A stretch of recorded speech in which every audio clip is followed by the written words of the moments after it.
Hello, yes, I got a haircut. I look really nice. But this isn't about me having a haircut. This is about the books that I have read and books that I have not read. Or also books that I've been in the process of reading that. So I'll turn it. If I come over here, I am in the process. I've been reading the 7 Irrefutable Rules of Small Businesses, Small Business Growth, Neuromancer, a good book, George Orwell, 1984, and Animal Farm, and Bleed, Blister, and Purge. This is what's taken so long. This book is taken forever to finish. But I'm reading it as I go. There are 2 books that I have read in the past, and I know I read them. I remember, and they are. I'll just come over here. I'll come where the books are. I'll take these. One of them I may have to buy a new one, but they are. One of them is Robert Gould, Time Soldier, Book 1, and then a dozen Dinosaur, which is falling apart. It's completely falling. It is held on by tape, literally. The whole thing is just falling apart. So those are the books that I have either read completely or in the process of reading them. The rest of the rest of the pile here are books that I have not read, that I might read a few times, but really I haven't read them completely. So I'm gonna put this down, and hopefully I'll show what I see. That's it. Okay. One second. So this is a book that I got. It's called Tom Clancy. Well, Tom Clancy is the author, but it's Tom Clancy Without Rumors. That's a huge book. I mean, how much about all this? Barely. I'm supposed to read it all. Then I have 2 Star Wars Episode 1 book. One is a scholastic. The other one is by George Lucas. No, they're both done George Lucas. Well, one is done by Terry Brook. The other one is done by Patricia C. Wade. And it looked like this. This is the Phantom Menace. This is the other one. Then there is Tanawa Akabi. Things Fall Apart. Has a cool design. It has a cool design, and it's about, and it's an African trilogy, which means I'm gonna have to find the other version, the other sequels to this book, whatever. That's another book I haven't read. Here's another one that I haven't read. It's called Kevin Henker. Well, no, that's the author. Kevin Henker's the author, and it's called Olive Ocean. It's a pretty cool book. And there's some damages, but I mean it's used. I'm not surprised. Then there's the book that I had since I was a kid. Matt Christopher Dirt Bike Runaway. And this book has seen better days. There is damage. I mean, it opens like it's not supposed to. There's water damage. I mean, yeah, it's not a good book at all. But I don't know. Okay. There, another one that I have. Jeffrey Daver, The Never Game. It really looks like a pretty cool book to read.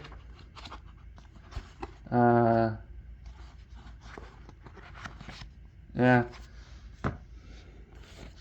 Then this is part of the Neuromancer trilogy sprawl from the award-winning author of Neuromancer, William Gibson, Bone and Chrome. See, Bone and Chrome. Then here's the other ones. The Neuromancer trilogy, Mona Lisa Overdrive, and then Count Zero. Then I got a book of the Batman, and it's an old Batman book. It's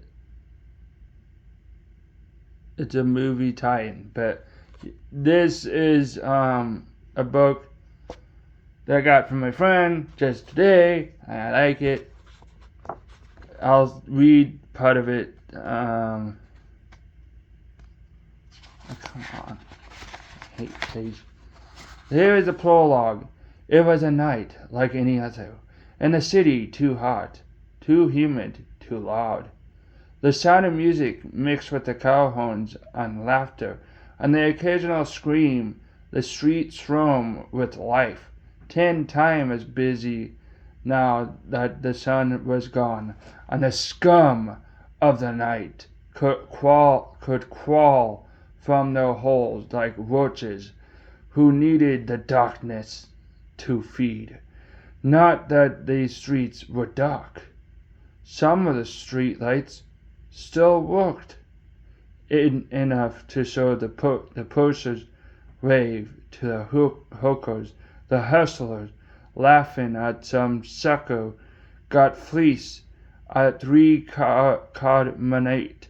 The addicts, the alikes, and the alikes huddle in their corners at peace as long as their stash held out. Brighter still were the tattoos parlors, the peep shows, the broken down saloon, the unwashed window swarming with their neon imitation of daylight. And over it all, Luna, the full moon, ancient symbol of madness, rose to show its approval. Welcome to Gotham City. Which is a pretty cool prologue. I did the way I talked about it. Here is a book called, the author is Lynn Colan, The More I See You. It looks like a romance novel. I don't really care. Nightwing by Pat O'Connell is another. It's a leisure techno thriller. I think Leisure is the company who published it. I don't know. I don't care. Then there's Dying for Chocolate, a culinary mystery. It's a suspense, and apparently it's $5 in the US. In Canada, it's like $6. That's really expensive. I felt sorry for our Canadian brothers. But then there's Sop Telly Drop, which is a mystery. Praise for Sop and Jello Drop. I don't really care about that. Sop and Jello Drop, yada yada yada.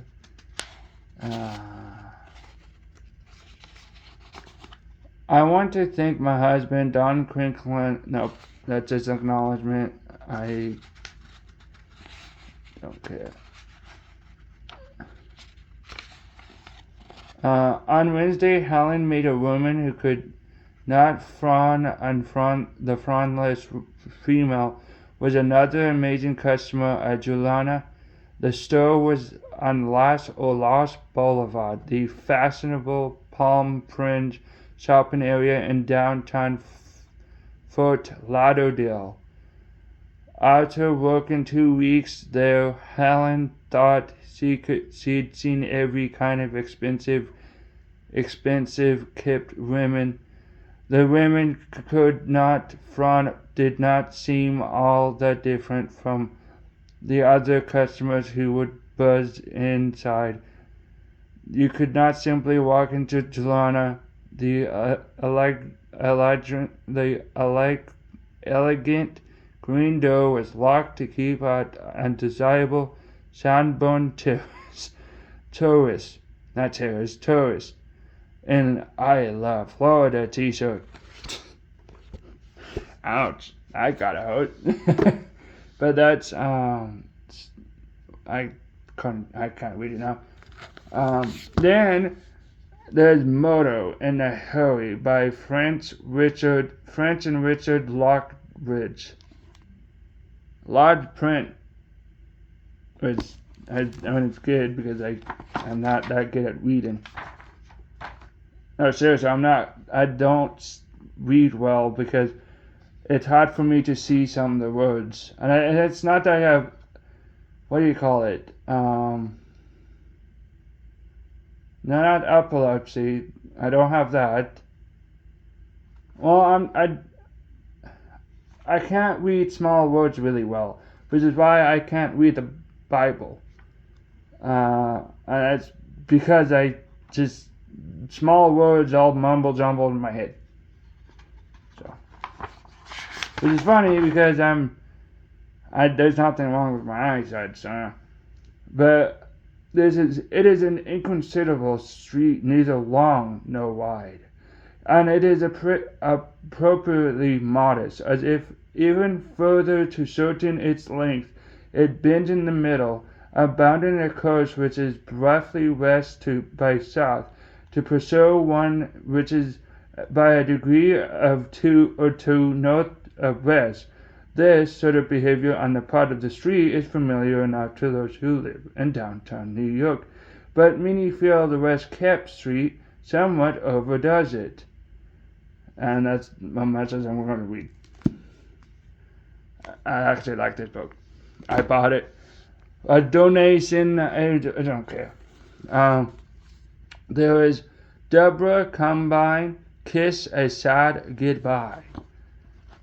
I got a whole bunch of books from that is done by Deborah Combine. I never heard of her.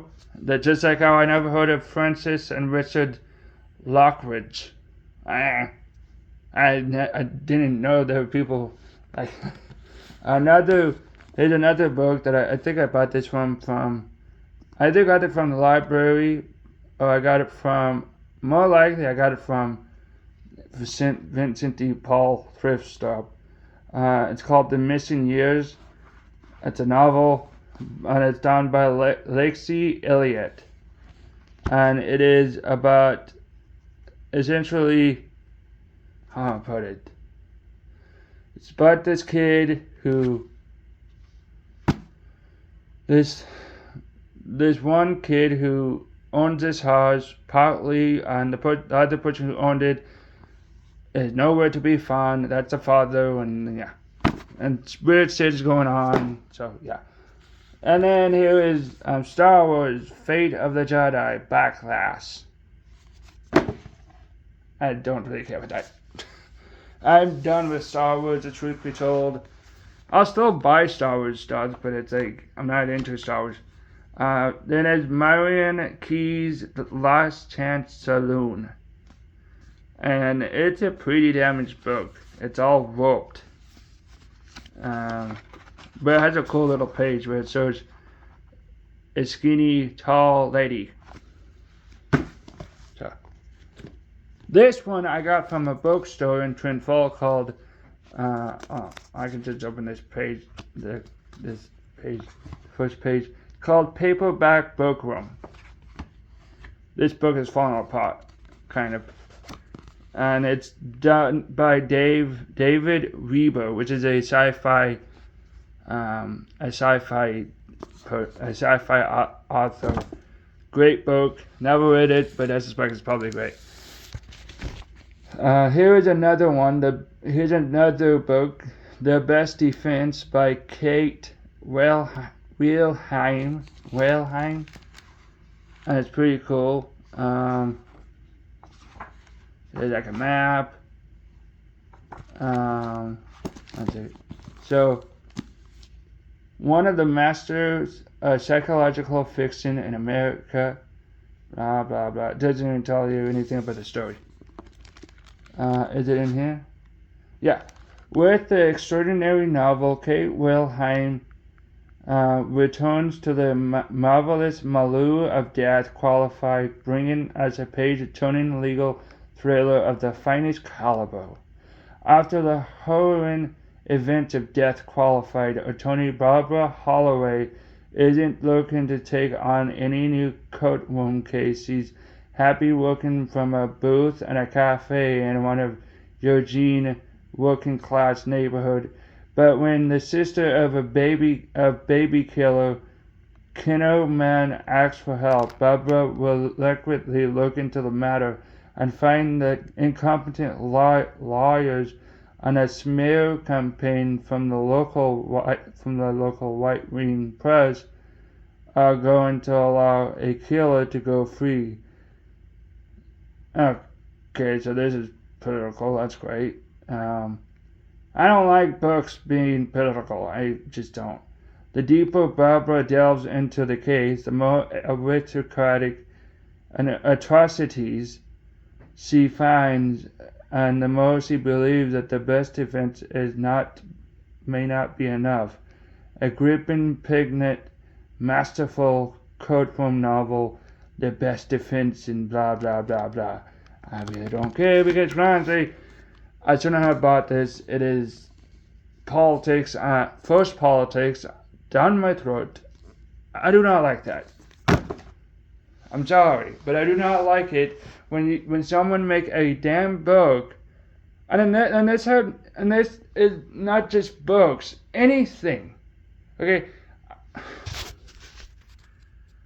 anything that people make and put politics in it, all for the sake of diversity crap. I'm sorry, I don't care who the hell you are, I do not like it. You know, I don't care if you're black, white, rainbow, God, Jesus himself. I don't care. You know, I really don't. What I care about is a good story where I'm not going to get beaten over the head because of my opinions. Which is exactly what that book does. Beat you over the head because I'm a conservative, and how dare I? And I gave it, well, don't bring politics into it. I'm sorry, the author brought politics in it when it talks about the local right wing.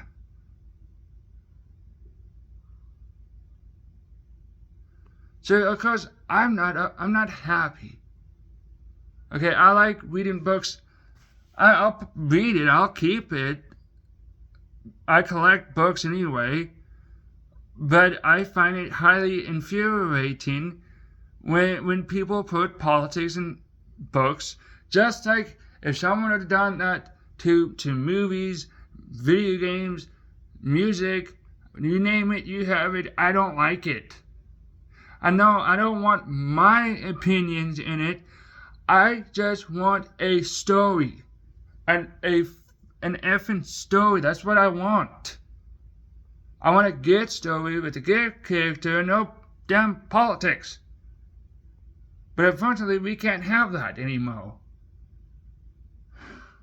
And again, I'm not against LGBT. I'm not against any of that at all. I have uncles who are gay, you know, and I just don't care. At the end of the day, I do not care whether someone is gay or not, because it's not the end of the world, you know. But I do not like reading books that has real life politics put into them. Books, just like games, are a form of escapism. Simple as that. And they should be designed in such a way they are a form of escapism. But no, that's not what we have. Either way, ignore my rant. Sorry, I got a little bit too carried away. I'm going back to my video, the main focus of the video. Bye. So, another book is Ripley, Believe It or Not, Dare to Look. And it's all gunkiness. And it's a bunch of like stupid things like Believe It 101, blah blah blah. And there's an evil puppet named Corsell Wigglenose. It's kind of stupid. But yeah, this is a stupid book. I don't care. And then there is Violent Earth, which is a book done on volcanoes and hurricanes and all the phenomenon that Earth creates, because I don't know, Earth triskill us. I don't know. His Mallory Oracle Death. Mallory Oracle Cole O'Neill. Yeah, this is the same. Another author. Yeah. Why is that book that's done by the same author? This is the same author. This is the same author. Author. Okay, I can't even pronounce that word anymore. Yeah. And my feet is ugly. Coach, stupid feet. But there's this. Then there is William W. Johnstone and J.A. Johnstone, The Searching. And then there's this Lego book that is used and it's pretty much useless. Then there's this Zelda, Legend of Zelda, the complete official guide collector edition. Pretty cool. I got it. It's mine. And I will not give it away. Me likey. Okay, I'm gonna put that there. I may have to do part 2. I may have to do part 2 on this. My feet is asleep. I'm sorry. Bye.